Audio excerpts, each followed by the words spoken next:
Kumusta ang pinaasikaso ko sa'yo sa China? Papayag na ba sila na bilhin ko ang buong China Sea?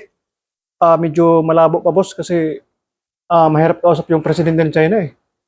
Hindi kami gano'ng nagkakaintindihan. Chinese kasi. Di ba ako sabi sa'yo, ikaw kuha magaling calculator? Translator po boss. Pareho lang yun, at least magkatunog. Di ba sabi ko sa'yo, kumuha ka ng magaling na translator? Isama mo doon? Bumalik ka sa China. Kung kailangan dublihin mo ang presyo, triplehin mo, gawin mo. Ibinta lang nila sa atin ang China Sea. Okay po, boss. Okay po. Gawin mo agad. Reglalo po, boss. Okay po. Ikaw, kumusta ang pinasikaso ko sa'yo sa Malacanang? Papayag na ba sila na bilhin ko ang buong karagatan ng Pilipinas? Not yet, boss, but I'm still working on it. Working on it? Ilang araw na?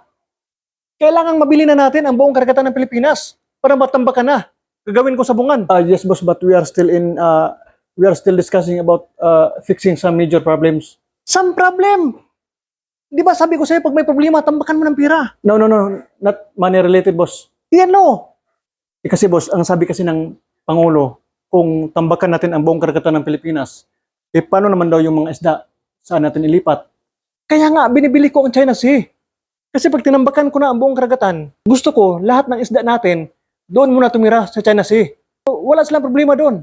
Sagot ko pati pagkain. Yun naman pala boss eh. So wala nang problema.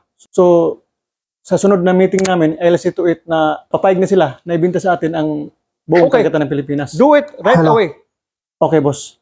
Maganda kayo kasi mamaya babalik tayo sa China ha. Sige. Pakihanda yung bagong aeroplano. Yung private plane gamitin natin ha. May golf ako ngayong 1 o'clock. Okay. Since hindi ko nakakayanin, wala akong oras, tumawag ka sa Ayala Alabang Country Club. Sabihin mo, i-move yung schedule ko from 1 to 2. Okay? Okay, sige. Thank you.